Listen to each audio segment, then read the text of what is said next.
The alarm screamed through the colonial station orbiting Kepler 442b.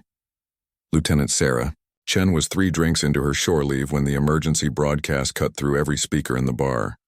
Catastrophic failure at mining colony Delta 7. Structural collapse imminent. All nearby vessels respond. Sarah's hand froze halfway to her glass. Delta 7. That was where her sister worked. She bolted from her seat, knocking over the chair behind her. The other patrons barely glanced up. Emergencies were common this far out in the frontier, but most people had learned to mind their own business. She ran through the corridor of the station, her boots hammering against the metal floor. Her communicator buzzed with incoming messages, but she already knew what they would say. Response time estimates, casualty projections, the cold mathematics of who might be saved and who would be written off as acceptable losses. The military hangar was 3 levels down. Sarah's ID badge got her through the first 2 security checkpoints without question. At the third, a young corporal held up his hand. "Sorry, Lieutenant. Hangars locked down during the emergency. Command doesn't want any unauthorized launches interfering with rescue operations." "How long until rescue ships arrive?" Sarah demanded. The corporal checked his tablet. "First vessel will reach Delta 7 in approximately 4 hours. Second wave in 6 hours, 4 hours." The colony's distress signal had said they had maybe 90 minutes before the structural supports gave out completely. 3,000 people worked on Delta 7. Her sister Maya was one of them. "Let me through," Sarah said, her voice deadly calm. "Ma'am, I can't do that. Orders are orders." Sarah's mind raced. She had piloted everything from cargo haulers to reconnaissance drones during her 8 years in the Colonial Defense Force. She had logged more flight hours than most pilots twice her age. And right now, sitting in that hangar, was a squadron of F-47 Wraith fighters, the fastest ships in the fleet. "I understand," she told the corporal. Then she punched him in the throat. The young man went down gasping. Sarah felt a flash of guilt, but she pushed it aside. She would apologize later, maybe from a prison cell. Right now, her sister was dying. She snatched the access card from his belt and ran through the hangar door before the alarm could sound. The vast space opened before her, filled with rows of military craft. She spotted the Wraiths immediately, their sleek black hulls designed for speed and maneuverability. Each one was worth more than she would earn in 10 lifetimes. Sarah chose the nearest fighter and climbed into the cockpit. Her fingers moved automatically across the startup sequence, muscle memory from 1,000 training sessions taking over. The engines hummed to life with a rising whine that made her teeth ache. "Warning. Unauthorized launch sequence detected. Security has been notified." The computer's calm voice echoed in the cockpit. Sarah ignored it and continued the pre-flight checks. Through the canopy, she could see red lights flashing throughout the hangar. Personnel were running toward her position, but they would be too late. She activated the communications channel, knowing she had seconds before they cut her off. "This is Lieutenant Sarah Chen, serial number 4782 Delta November. I am commandeering this aircraft for emergency rescue operations. I take full responsibility for my actions. Chen, stand down immediately." Commander Reeves's voice barked through the speaker. "That is a direct order." "Respectfully, sir, I decline." Sarah pushed the throttle forward. The Wraith shot forward, barely clearing the hangar's atmospheric shield before it could be engaged. Behind her, she could hear Reeves shouting, but his words were lost as she punched through into open space. The fighter responded beautifully, every control crisp and precise. Sarah plotted a direct course to Delta 7 and engaged the main drives. The acceleration pushed her back into her seat with crushing force. She gritted her teeth and held course. "All military vessels, this is command. We have an unauthorized launch. F-47 designation Shadow 6 is to be intercepted and returned to base immediately." Sarah switched off the main communications channel and focused on flying. The Wraith could outrun anything they sent after her, at least for a while. She just needed to reach the colony before the structural collapse. The journey that should have taken 4 hours compressed into 70 minutes of brutal acceleration. Sarah's body ached from the sustained G-forces, but she did not let up. Every second counted. As she approached Delta 7, the scope of the disaster became clear. The mining colony was built into the side of a massive asteroid. Tunnels and habitation pods burrowed deep into the rock. But something had gone catastrophically wrong. Entire sections of the structure were venting atmosphere into space, glittering clouds of frozen air marking where the hull had ruptured. Her communicator crackled with local distress signals, hundreds of voices crying for help. Sarah's heart hammered in her chest as she scanned for her sister's emergency beacon. There, Section 14B, but that section was already showing critical pressure loss. The Wraith was not designed for rescue operations. It had no docking capabilities, no cargo bay, no medical facilities. It was a weapon, pure and simple. But Sarah had not come all this way to turn back. She brought the fighter in close to the damage section, using the maneuvering thrusters to match the asteroid's slow rotation. Through the canopy, she could see figures in emergency suits clustered near a breach in the hull. They were waving frantically. Sarah did something no sane pilot would attempt. She brought the Wraith's wing right up against the breach and popped the cockpit canopy. The vacuum of space rushed in, but her flight suit automatically sealed and pressurized. She could survive maybe an hour like this. "Grab on," she shouted over the local emergency channel. "Use the wing as a bridge." For a moment, nobody moved. Then one figure in a suit began crawling across the gap, using the fighter's wing as a platform. Others followed. Sarah counted them as they came, 10, 15, 20. Her suit's air supply warning began to flash. She had 40 minutes left. The figures kept coming, clinging to every available surface on the Wraith's exterior. They were not secured, not safe, but they were out of the collapsing colony. Sarah recognized the 23rd person immediately, even through the helmet. Maya. Her sister pulled herself into the cockpit and grabbed Sarah's arm, her eyes wide with shock and fear and desperate relief. "Hold on tight," Sarah transmitted to all of them. "This is going to be rough." Sarah engaged the thrusters with the gentlest touch she could manage. 23 people clung to the exterior of the Wraith, their magnetic boots and desperate grips the only things keeping them attached. The fighter was never meant to carry passengers this way. Every manual, every safety protocol screamed that what she was doing was impossible. She proved them all wrong. The journey back should have been smooth, but nothing about this situation was normal. Sarah kept the acceleration minimal, knowing that too much force would rip her passengers away into the void. Her air supply continued to tick down. 20 minutes left, then 15. Maya huddled in the cockpit beside her, squeezed into a space barely big enough for one person, let alone two. Through her helmet, Sarah could see her sister's face, pale and drawn but alive. That was all that mattered. "Command is going to lock you up forever," Maya said over their private channel. "Probably," Sarah agreed. Her hand stayed steady on the controls. "Worth it.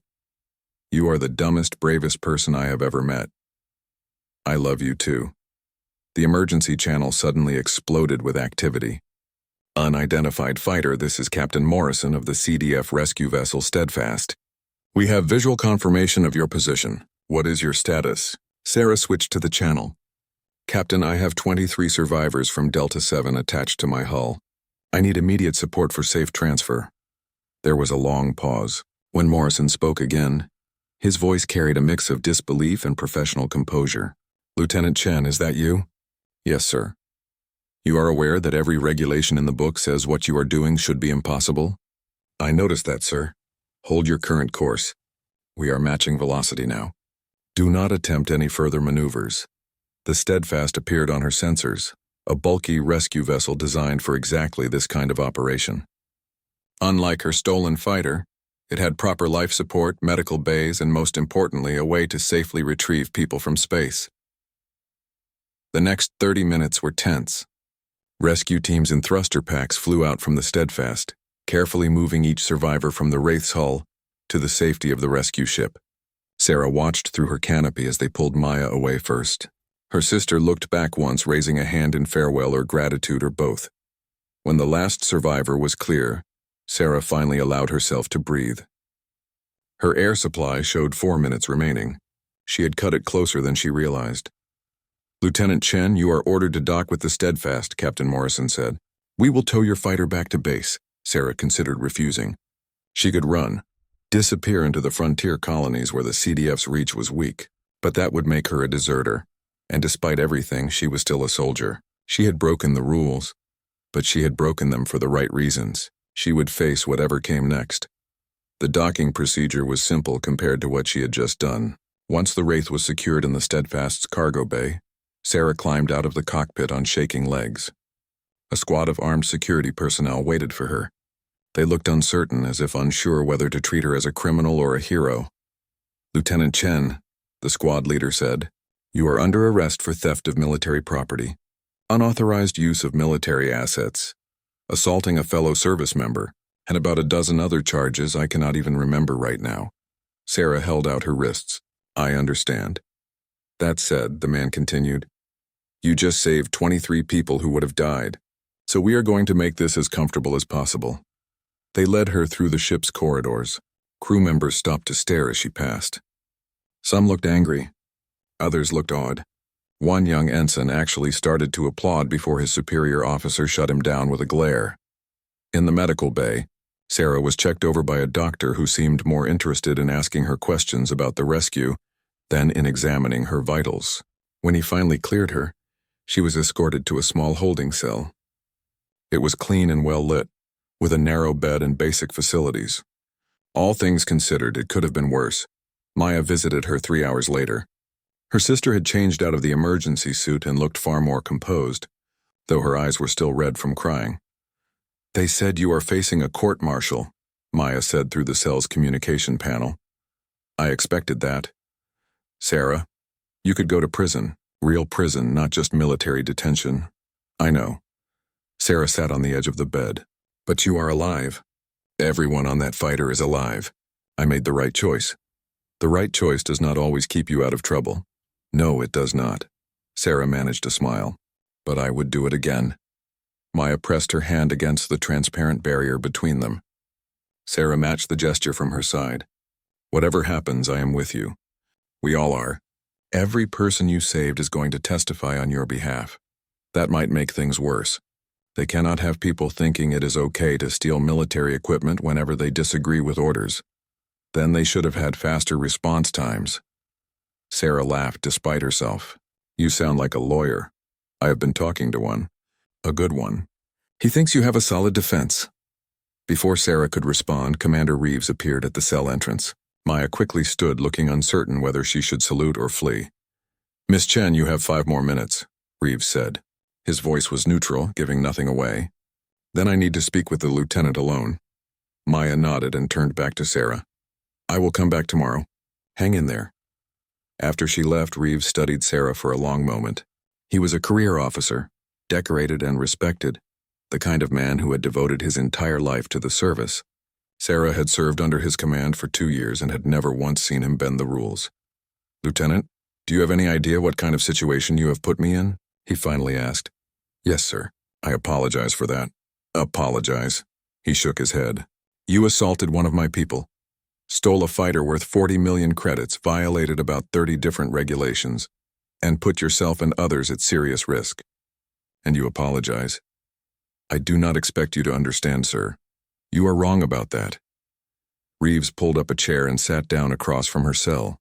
20 years ago, I watched my entire unit die because we followed orders instead of doing what was right. I have lived with that decision every day since. So when I heard what you did, my first instinct was to throw you in the deepest hole I could find and forget about you." He paused, his expression softening slightly. "But then I saw the footage from the rescue. I watched you do something that should have been impossible. I watched you save people that our own procedures would have left to die. And I realized something." "What is that, sir?" "That maybe sometimes the rules need to be broken by someone brave enough to face the consequences." Reeves stood. "You are still going to court-martial, Lieutenant. I cannot stop that. But I will be speaking on your behalf, for whatever that is worth." "Sir, you do not have to do that." "No, I do not. But I am going to anyway." He moved toward the door, then stopped. "One more thing. The survivors you rescued have been talking to the media. By tomorrow morning, every news outlet in the colonies is going to know your name. This is bigger than either of us now." After he left, Sarah lay back on her bed and stared at the ceiling. She had expected anger, punishment, maybe even prison. But she had not expected support. She had not expected people to stand up for her. Outside her cell, she could hear the ship's crew going about their duties. The rescue operation at Delta 7 was ongoing. More ships had arrived, pulling hundreds more people to safety. The disaster that should have claimed thousands would now claim far fewer lives, partly because Sarah had bought them time. She closed her eyes and tried to rest. Tomorrow would bring new challenges, new complications. But tonight, 23 people were alive who otherwise would not be. Maya was safe. Whatever came next, Sarah could face it knowing she had made the right choice. The news broke faster than Sarah expected. By the time she woke the next morning, her face was on every screen across 3 star systems. The headlines varied from outlet to outlet, but the story remained the same. A pilot had stolen a military fighter to rescue her sister, and 22 others from certain death. A young ensign brought Sarah breakfast and a data tablet. "The commander thought you might want to see what people are saying," she explained, setting the tray down carefully. Sarah took the tablet and began scrolling. The articles were everywhere. Colonial News Network had done a full profile on her, complete with her service record and interviews with people who knew her. The Frontier Times called her a hero. The Military Justice Review called her a dangerous precedent. Social media was split between those who thought she should be given a medal and those who insisted she deserved prison. What surprised her most were the videos. Someone had managed to get footage of the Wraith approaching Delta 7 with people clinging to its hull. The image was grainy and shot from a distance, but it was unmistakable. A sleek fighter jet covered in desperate survivors, moving through space with impossible delicacy. The video had been viewed 40 million times in 12 hours. They are calling it the most dramatic rescue in colonial history. The ensign said quietly, "My little brother sent me a message saying you are his hero." Sarah did not know what to say to that. She handed back the tablet and picked at her breakfast without much appetite. The court-martial was scheduled for 3 days later. Sarah spent those days in her cell, meeting with her appointed defense attorney and watching as the public reaction grew increasingly intense. Protests formed outside military bases across the colonies. Some demanded her release. Others demanded stricter discipline for military personnel. Politicians began weighing in. A senator from the outer colonies gave a speech praising Sarah's actions and calling for a review of emergency response procedures. A representative from the core worlds countered that military discipline could not be compromised for any reason, no matter how sympathetic. Maya visited every day, bringing news and support. On the second day, she arrived with unexpected information. "The other survivors want to testify at your court-martial," she said. "All of them. They have hired lawyers and are demanding to be heard as character witnesses." "That could backfire," Sarah warned. "The prosecution might argue that I put them in danger unnecessarily." "They are not arguing that. They are saying you gave them a chance when no one else would." Maya leaned forward. "Sarah, people are organizing rallies. There is a petition with 2 million signatures demanding the charges be dropped. The governor of Kepler 442b issued a statement supporting you. This is getting out of control. No, this is people recognizing what you did. You showed that sometimes caring about individuals matters more than following procedures." The day of the court-martial arrived with unusual ceremony. Sarah was escorted from her cell to the courtroom in full dress uniform. Someone had cleaned and pressed it for her, and her medals had been polished until they gleamed. As she walked through the corridors, crew members stopped and saluted. She returned each salute crisply. The courtroom was packed. Military personnel filled most of the seats, but Sarah spotted civilians as well. Maya sat in the front row, surrounded by the other survivors from the Wraith. They all wore matching blue ribbons pinned to their clothing, a symbol that had apparently become associated with her case. The judge was Admiral Catherine Torres, a stern woman in her 60s with a reputation for absolute fairness. She called the room to order with a single sharp tap of her gavel. "Lieutenant Sarah Chen, you stand accused of multiple violations of military law. How do you plead?" Sarah stood straight. "Guilty on all counts, Admiral." A murmur ran through the courtroom. Her lawyer, a middle-aged man named David Herrera, closed his eyes briefly but did not object. They had discussed this strategy. Denying the charges would be pointless. Everyone knew what she had done. "You understand that by pleading guilty you waive your right to contest the facts of the case?" Admiral Torres asked. "Yes, Admiral. I took the actions I am accused of, and I take full responsibility for them." The prosecution, led by Major Patricia Wong, stood. "The military appreciates the defendant's honesty. However, we must emphasize the severity of these charges. Lieutenant Chen assaulted a fellow service member, stole military property worth millions of credits, endangered lives through reckless actions, and fundamentally undermined military discipline. We recommend dishonorable discharge and 5 years imprisonment. Herrera rose to present the defense. Admiral Torres, while we acknowledge that Lieutenant Chen violated regulations, we ask the court to consider the context and outcome of her actions. At the time she commandeered the fighter, official rescue vessels were hours away. The mining colony had less than 90 minutes before catastrophic structural failure. Had Lieutenant Chen waited for proper authorization, 23 people would have died. Instead, through extraordinary skill and courage, she saved every one of them. The ends do not justify the means, Counselor, Major Wong interjected. If we excuse rule-breaking whenever someone has good intentions, we invite chaos. We are not asking for the rules to be excused, Herrera countered. We are asking for them to be applied with wisdom and compassion. Lieutenant Chen knew she would face consequences. She made a calculated decision that saving lives was worth the personal cost. Admiral Torres held up a hand for silence. I will hear from the witnesses. One by one, the survivors from Delta 7 took the stand. They spoke about the terror of watching their colony collapse around them, the despair of knowing rescue would come too late, and the impossible hope of seeing a lone fighter appear outside their viewport. A mining engineer named Carlos Reeves broke down crying as he described watching Sarah hold that fighter steady, while people crawled across its wing. She stayed there with her canopy open, breathing suit air while we crossed, he said through tears. She could have sealed up and saved herself more air, but she did not. She waited until every single one of us was across. That is not recklessness. That is sacrifice, Maya testified last. She kept her composure better than most, speaking clearly about her sister's character and dedication to service. Sarah has given 8 years of her life to the Colonial Defense Force. She has never once violated regulations before this. She did not act out of disrespect for the military. She acted out of respect for human life. When the testimonies concluded, Commander Reeves took the stand. Sarah had not expected him to testify, and from the surprise on the prosecution's face, neither had they. Commander, what is your assessment of Lieutenant Chen's actions? Admiral Torres asked. Reeves considered his words carefully. From a purely procedural standpoint, what Lieutenant Chen did was inexcusable.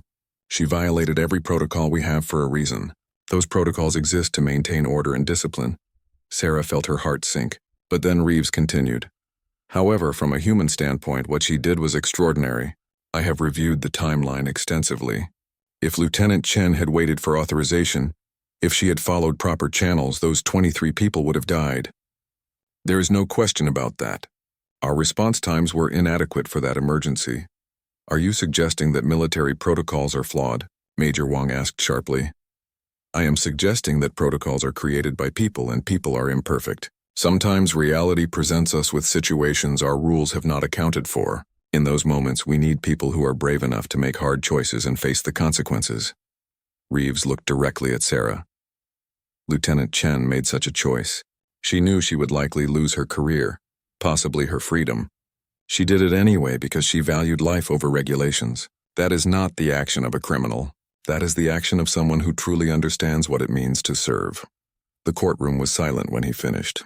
Admiral Torres made notes on her tablet, her expression unreadable. This court will take a recess to consider the evidence, she announced. We will reconvene in 2 hours for sentencing. Those 2 hours felt like days.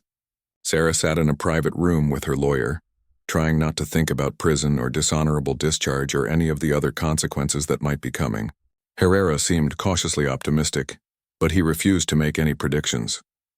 When they returned to the courtroom, Admiral Torres looked as stern as ever.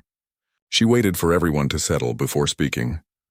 Lieutenant Sarah Chen, this court has rarely faced a case as complicated as yours. You violated laws that exist for good reason. Military discipline requires consequences for such actions. However, this court also recognizes that you acted to save lives when official channels would have failed those people. You displayed extraordinary skill, courage, and willingness to sacrifice yourself for others. Sarah held her breath. After careful consideration, this court sentences you to the following. Reduction in rank to the grade of second lieutenant, 6 months military detention and 2 years probation. You will be required to undergo additional training in emergency response procedures and will serve as a consultant for revising current rescue operation protocols. Relief flooded through Sarah. Not prison, not dishonorable discharge. Sarah spent her 6 months of detention in a military facility, that felt more like a dormitory than a prison. She had her own room, access to a gym and library, and was allowed visitors twice a week. It was punishment in name only, and everyone knew it. The military wanted to show they took discipline seriously, while also acknowledging that Sarah had done something remarkable. During those months, something unexpected happened. The story of the hijacked fighter refused to fade from public consciousness. If anything, it grew stronger. Artists created paintings and digital renderings of the wraith covered in survivors. Musicians wrote songs about the rescue. Schools started teaching it as an example of quick thinking under pressure. But the most significant change came from within the military itself. Commander Reeves visited Sarah in her 3rd month of detention. He brought news that surprised her. "Every branch of the Colonial Defense Force has been analyzing your rescue," he said, settling into a chair across from her. "The Navy, the Marines, even the Logistics Corps. They are all trying to figure out how you did what you did." "I got lucky," Sarah said simply. "If any one of 100 things had gone wrong, we would have all died." That is what they thought at first. But then they ran the simulations. Reeves pulled out a tablet and showed her a complex chart. 17 different teams of pilots attempted to recreate your approach in virtual reality.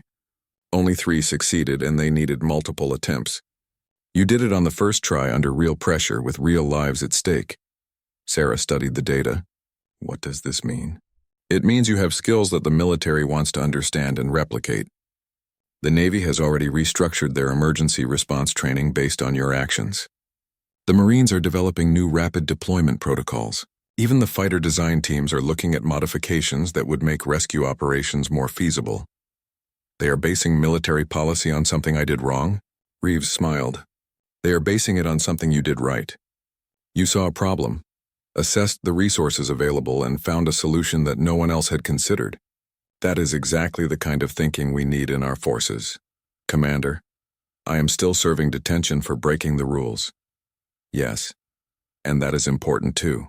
The military cannot function without discipline. But discipline and innovation are not opposites. You proved that. He leaned forward. When you get out of here, you are going to have options. A lot of them. Every branch is going to want you for something. Sarah had not thought about her future beyond finishing her sentence and returning to regular duty. The idea that branches of the military were competing for her seemed absurd. "I am just a pilot," she said. "No, Lieutenant. You are a symbol, whether you wanted to be or not. You represent something important to people. The question is what you are going to do with that." After Reeves left, Sarah sat in her room thinking about his words. She had never wanted attention or fame. She had just wanted to save her sister. But the universe apparently had other plans. Maya visited the next day, and she brought similar news. "You have been getting messages from military recruiters," she said, showing Sarah her personal communication device. "The Navy wants you to train their rescue teams. The Marines want you for their rapid response units. Even the intelligence division sent a feeler about tactical analysis roles. I am not qualified for half of those positions. You are qualified because you think differently than most people." That rescue showed everyone that sometimes the unconventional approach is the right one. Maya grinned. "Also, you are probably the most famous pilot in the colonies right now. Having you endorse a program would be huge for recruitment and morale." "Endorse? Maya, I am not a celebrity. I am a soldier. You are both now. You might as well get used to it." Sarah's detention ended on a bright morning with surprising ceremony. Admiral Torres herself came to oversee her release along with a full honor guard. The media was there too, cameras recording everything. "Second Lieutenant Chen," Torres said formally, "you have completed your sentence with exemplary behavior. You are hereby restored to active duty status with all rights and privileges, subject to the terms of your probation." "Thank you." "Admiral." Torres stepped closer and lowered her voice so only Sarah could hear. "Between you and me, that was the easiest detention I have ever overseen. Most people in your situation would have been bitter or resentful. You used the time to study, improve, and plan. That tells me everything I need to know about your character." Sarah saluted, and Torres returned it crisply. Outside the facility, Maya waited with a small crowd of supporters. The survivors from Delta 7 were all there, wearing their blue ribbons. They cheered when Sarah emerged, and several of them hugged her despite the formal setting. "We wanted to be here for your release," Carlos Reeves said. "You were there for us when it mattered. We are here for you now." The gathering was broken up by the arrival of 3 different military vehicles. Representatives from the Navy, Marines, and Air Corps had all come to speak with Sarah. They looked at each other with thinly veiled annoyance, clearly not happy about the competition. Captain Jennifer Walsh from the Navy spoke first. Second Lieutenant Chen, the Naval Rescue Command would like to extend an invitation for you to join our training program. Your expertise in unconventional rescue operations would be invaluable. Before Sarah could respond, Major Robert Kim from the Marines interjected. The Marine Rapid Response Teams could make better use of your talents. We face dynamic combat situations where your ability to think outside the box would save lives regularly. Colonel James Martinez from the Air Corps looked irritated. Gentleman, lady, Second Lieutenant Chen is currently part of the Air Corps. Any transfer would require her agreement and substantial paperwork. Perhaps we should let her speak for herself. All 3 officers turned to look at Sarah expectantly. She felt overwhelmed by the attention, the pressure, the sheer weight of expectations. 6 months ago, she had been a regular pilot on shore leave. Now she was standing between 3 branches of the military, each one trying to recruit her. I appreciate all of these offers, Sarah said carefully, but I need time to consider my options. My probation requires me to work with the Protocol Revision Committee, and I want to focus on that first. The officers looked disappointed but nodded. They each handed her contact information and promised to follow up soon. As they departed, Sarah noticed Commander Reeves watching from a distance. He gave her a subtle nod of approval. The protocol revision work turned out to be more interesting than Sarah expected. She was assigned to a team analyzing emergency response procedures across all military branches. Her role was to provide practical insight from someone who had actually conducted an unconventional rescue. The committee was led by Admiral David Park, a logistics specialist with 30 years of experience. He made it clear from the first meeting that he valued Sarah's input. We have been doing things the same way for decades, Park explained. Standard operating procedures, proper authorization channels, risk assessment protocols. All of these things exist for good reasons, but your case showed us that sometimes they are inadequate. We need to find a balance between maintaining discipline and allowing flexibility in true emergencies. Sarah worked with engineers, pilots, medical staff, and command officers. They ran simulations, analyzed past emergencies, and debated endlessly about the right approach. It was tedious work, but Sarah found it fulfilling. She was helping to create systems that might prevent others from facing the choice she had faced. During one simulation review, a young analyst named Lieutenant David Foster made an interesting observation. The problem is not that we lack fast ships or brave pilots. The problem is that our decision-making process is too slow. By the time authorization comes through proper channels, the emergency is often over. You cannot just eliminate authorization requirements, another officer argued. That invites chaos and abuse of resources, Sarah spoke up. What if there was a middle ground? A special designation for emergency response pilots who have proven judgment and skills. They could operate with more autonomy in crisis situations, but would still be accountable for their decisions. Admiral Park looked intrigued. An elite rescue corps with expanded operational latitude. That could work. It would require significant oversight and strict qualification standards. We could call it the Rapid Emergency Action Team, Foster suggested. REAT for short. The idea took hold. Over the following weeks, the committee developed a full proposal for this new unit. It would be small, highly trained, and equipped with the fastest ships in the fleet. Members would have authority to deploy immediately in emergencies without waiting for full command authorization, but they would face intensive review of every action. When Sarah presented the proposal to a gathering of senior officers, the response was mixed. Some saw it as a dangerous precedent. Others recognized it as an evolution of military doctrine that was long overdue. General Marcus Vance from Fleet Command stood up during the presentation, his weathered face showing skepticism. Second Lieutenant Chen, your proposal essentially asks us to trust individual pilots with decisions that could cost millions in equipment and potentially lives. How do we ensure this trust is not abused? Sarah had expected this question. She advanced to the next slide of her presentation, showing detailed accountability measures. Sir, every REAT deployment would be recorded in full. Black box data, communications logs, biometric readings. Within 6 hours of any emergency action, the pilot would face a review board. Patterns of poor judgment would result in immediate removal from the program. And who decides what constitutes poor judgment? Another officer asked. You were court-martialed for your rescue. Under your own system, would you have been kicked out? Yes, sir. I would have faced review, and if the board determined my actions were reckless rather than necessary, I would have been removed. The difference is that the review happens after lives are saved or lost, not before when minutes matter. Admiral Park added his support. The key is that REIT pilots would be selected from the absolute best we have. Extensive psychological screening, proven crisis management skills, and a track record of sound judgment. We are not talking about hundreds of pilots with this authority, maybe 20 across the entire Colonial Defense Force. The debate continued for hours. Some officers remained opposed, but others saw the merit.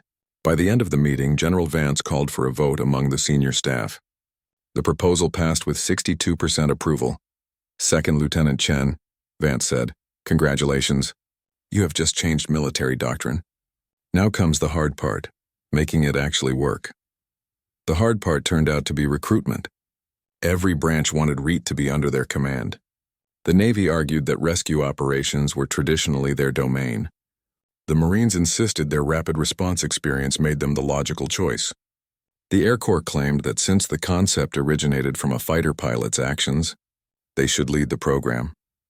Sarah found herself in the middle of these arguments, often called to meetings where senior officers tried to convince her to endorse their branch's approach. She quickly learned that her opinion carried significant weight, not because of her rank, but because of what she represented. Captain Walsh from the Navy invited Sarah to observe their rescue training operations. The facility was impressive, with state-of-the-art simulators and dedicated rescue craft. The pilots were skilled and professional, executing textbook recoveries with precision. Our people trained for every contingency, Walsh explained as they watched a simulated space station evacuation. We have protocols for fires, hull breaches, medical emergencies, everything. Your REIT concept would fit naturally into our existing structure. Sarah watched the exercise carefully. The team moved efficiently, but everything was planned and choreographed. Captain, what happens when they encounter a situation their protocols do not cover? Walsh smiled. That is why we have supervisors who can authorize alternative approaches. But that takes time. In my case, I had maybe 5 minutes to make a decision before my sister and 22 others died. Would your system allow for that kind of immediate action? The smile faded slightly. We would need to discuss expanded operational parameters. The Marines took a different approach. Major Kim brought Sarah to a combat training facility where Marines practiced hot extractions under simulated enemy fire. The intensity was incredible, with explosions, smoke, and controlled chaos everywhere. This is what real emergencies look like, Kim said over the sound of gunfire. Confusion, danger, split-second decisions. Our people thrive in this environment. REIT needs warriors who can handle pressure, not technicians who follow checklists. Sarah watched a squad execute a rescue under fire, moving with aggressive efficiency. Major, your people are exceptional at combat operations. But most emergencies are not combat situations. They are accidents, natural disasters, equipment failures. Would your training translate? Kim frowned. Combat skills translate to everything. Discipline, courage, quick thinking. These are universal, I agree. But there is a difference between extracting someone under enemy fire and carefully maneuvering a ship covered in unprotected civilians through space. Different skills, different mindset. The Air Corps, understanding that Sarah was already one of their own, tried a more personal approach. Colonel Martinez invited her to a quiet dinner rather than a training demonstration. Sarah, I am not going to try to dazzle you with fancy equipment or impressive exercises, he said over coffee. I am just going to remind you of something simple. You are a pilot. The people you understand best are pilots. REIT needs to be led by someone who thinks like you do, and that means Air Corps. With respect, sir, REIT should not be about which branch controls it. It should be about saving lives effectively. I agree completely, which is why it should be run by the branch that understands atmospheric and spaceflight better than anyone else. Martinez leaned forward. The Navy is excellent at their mission, but they think in terms of ships and large-scale operations. The Marines are warriors first. We are pilots. We understand the balance between risk and reward, between following procedures and trusting instincts. Sarah had to admit he made a compelling point. But she still felt uncomfortable with the idea of choosing one branch over others. The situation resolved itself in an unexpected way. General Vance called a meeting with representatives from all three branches, plus Sarah and Admiral Park. He looked tired, as if the political fighting had worn him down. "We have been approaching this wrong," Vance announced. "Each branch has been fighting to control Riat because they see it as their territory. But Lieutenant Chen's original rescue did not belong to any single branch. It was about a person seeing a need and filling it with whatever resources were available. He activated a holographic display showing the organizational structure of the Colonial Defense Force. REIT will not belong to the Navy, Marines, or Air Corps. It will be a joint command reporting directly to Fleet Command. Each branch will contribute personnel and resources, but the unit will operate independently." Captain Walsh looked skeptical. "Sir, joint commands have a history of bureaucratic complications. The whole point of RIAT is fast decision-making, which is why it will have a simple command structure. One commander, hand-picked teams, clear mission parameters. The joint nature just means we draw talent from everywhere and deploy it where needed." Vance turned to Sarah. "Second Lieutenant Chen, you created this concept. You understand its purpose better than anyone. I want you to serve as the first REIT commander." Sarah felt her stomach drop. "Sir, I am a second lieutenant. I am on probation. I am completely unqualified to command a joint unit. You are qualified by your actions. You proved you can make the right call under impossible pressure. That is the only qualification that matters here." Vance smiled slightly. "Besides, we will promote you to captain. Cannot have a second lieutenant commanding a joint force. The paperwork would be a nightmare." Major Kim spoke up. "General, with respect, there are hundreds of more experienced officers who could lead this unit. Experience following traditional procedures, yes. But we need someone who understands that sometimes you need to break the rules to do what is right. That requires a particular kind of judgment." Vance looked around the table. "Does anyone here actually believe there is someone better suited for this role?" The silence was telling. Even the officers who had reservations could not deny that Sarah embodied what REIT was supposed to represent. "I need time to think about this," Sarah said quietly. "You have 24 hours." Vance replied, "This is too important to leave hanging." Sarah spent that night walking through the station's observation deck, staring out at the stars. Maya found her there around midnight. "Heard you got offered the biggest job in the military," Maya said, coming to stand beside her. "They want me to lead something I am not qualified for." "You keep saying you are not qualified, but you saved 23 people by doing something no one thought was possible. Seems pretty qualified to me." "That was one moment, Maya, one desperate decision. Leading a unit means making decisions every day, being responsible for other people's lives, setting policy that will affect the entire military." Maya was quiet for a moment. "Do you remember when I was 12 and I said I wanted to be a mining engineer? Dad said I was not qualified because I was just a kid. Mom said I did not have the math skills. Everyone had reasons why I should choose something else. You ignored them all and became one of the best engineers in the colonies. I ignored them because I knew what I wanted and I was willing to work to get there. You have the same choice now. You can let other people define your qualifications or you can trust yourself." Sarah looked at her sister. "What if I fail? What if people die because I make the wrong call? Then you deal with it, the same way you would have dealt with it if your rescue had failed. But you do not avoid responsibility just because it is scary." Maya squeezed her shoulder. "You are going to say yes because you already know it is the right thing to do. You just needed someone to tell you it is okay to be scared." The next morning, Sarah reported to General Vance's office. Building REIT from the ground up turned out to be the most challenging thing Sarah had ever done. She had authority to recruit from any branch, but that meant every branch sent her their problem cases alongside their genuine talent. Some saw REIT as a dumping ground for mavericks who did not fit traditional structures. Others saw it as an opportunity to poach the best personnel.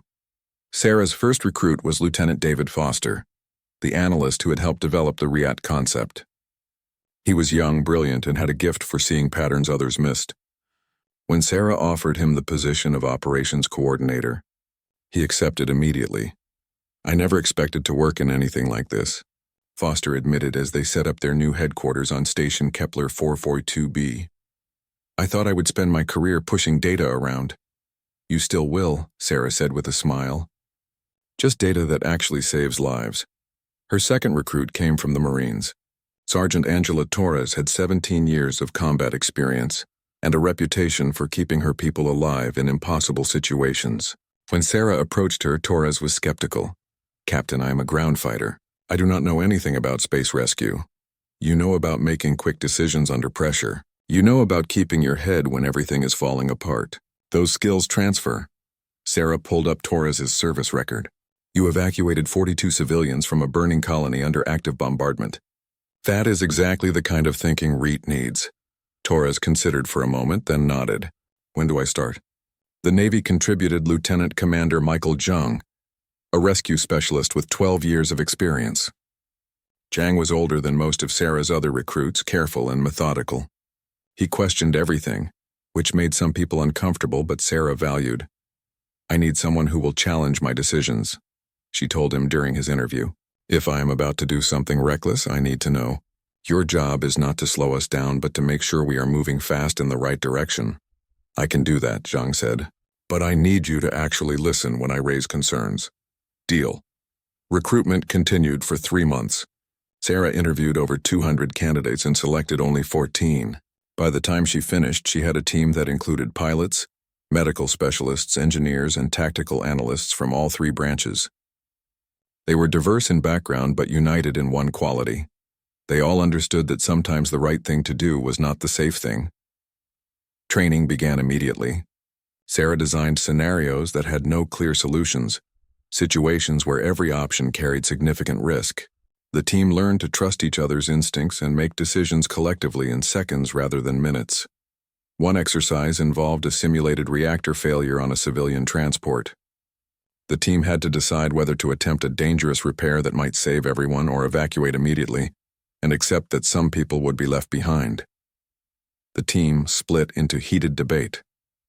Zhang argued for evacuation, citing the high probability that a repair attempt would fail and kill rescuers along with victims. Torres insisted they try the repair, saying that accepting casualties without trying was unacceptable. Sarah listened to both sides, then made her call. "We attempt the repair, but with a strict time limit. If we cannot stabilize the reactor in 15 minutes, we evacuate with whoever we can get." The simulation played out. The repair team managed to stop the immediate failure but could not fully fix the reactor. Sarah ordered evacuation with 5 minutes to spare. They saved 70% of the people aboard.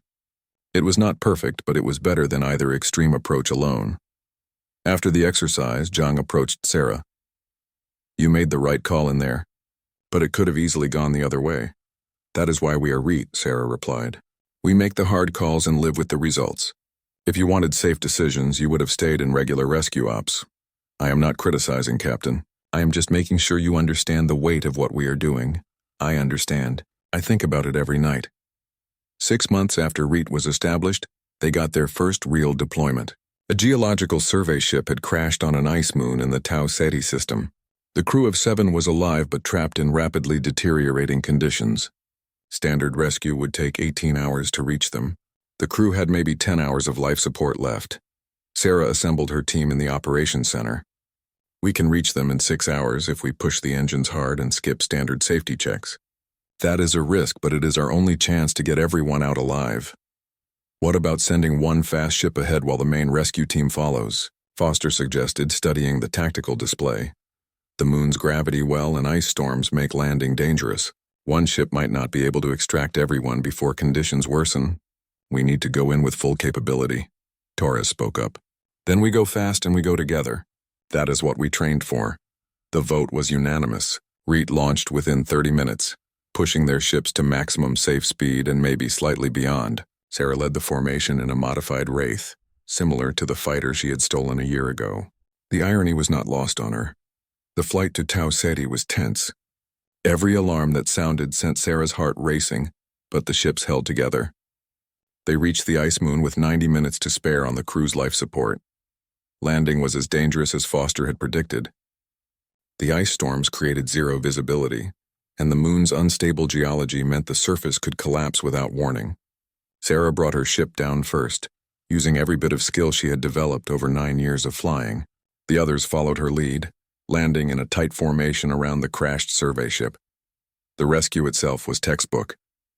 Torres's team secured the area while Zhang's medical specialist treated the injured. Foster coordinated from orbit, monitoring weather patterns and planning their departure window. Sarah helped extract crew members from the wreckage, working alongside her team rather than directing from a distance.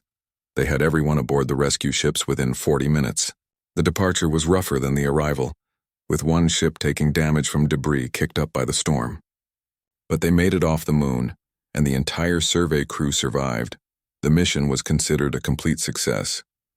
General Vance sent a personal message congratulating Sarah and her team. Media coverage was extensive, with comparisons made to Sarah's original rescue. The public loved it. Here was proof that REIT could work, that sometimes trusting skilled people to make quick decisions saved lives. But not everyone was happy. Some military traditionalists saw REACT as a dangerous precedent.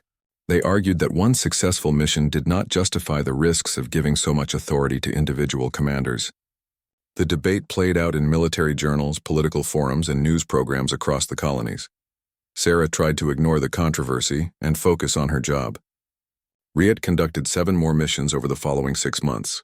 6 were successful. 1 ended in failure. A mining accident on an asteroid colony required immediate response. Sarah's team reached the site quickly, but the structural damage was more severe than initial reports indicated. During the rescue operation, a support beam collapsed, killing 2 miners and seriously injuring one of Sarah's team members. The review board cleared Sarah of wrongdoing. The beam failure was unpredictable, and her decisions had been sound given the information available. But Sarah took it hard. She spent hours reviewing footage of the incident, trying to find what she could have done differently. Zhang found her in the operations center late one night, still watching the replay. "Captain, you need to stop this. I missed something. There had to be a sign that the structure was unstable. There was not. The engineers reviewed everything. Sometimes bad things happen despite our best efforts." Zhang sat down beside her. "You are carrying this like it is your fault, but it is not. Those miners died because the universe is dangerous and unpredictable. Your decisions gave them the best chance they could have had. 2 people are dead and one of our team almost died. How is that acceptable? It is not acceptable. It is tragic, but it is also reality." Zhang turned off the replay screen. "If you let this destroy you, then REIT loses its best asset. Your team needs you to be strong, to learn from this and keep leading. Wallowing in guilt does not honor those miners. Making sure the next rescue goes better does." Sarah knew he was right, but the knowledge did not make it easier. She attended the memorial service for the 2 miners, meeting their families and accepting their grief and anger. Some thanked her for trying. Others blamed her for not doing more. She accepted both reactions as deserved. The incident changed something in Sarah. She became more cautious in her planning, insisting on better intelligence before committing her team. Some criticized this as overcorrection, saying she was losing the bold decisiveness that made REIT effective. But her team understood. They had all learned that heroism sometimes comes with a cost. A year after REIT's formation, Sarah was promoted to major and given expanded authority. The program had proven successful enough that General Vance authorized increasing its size from 14 personnel to 30.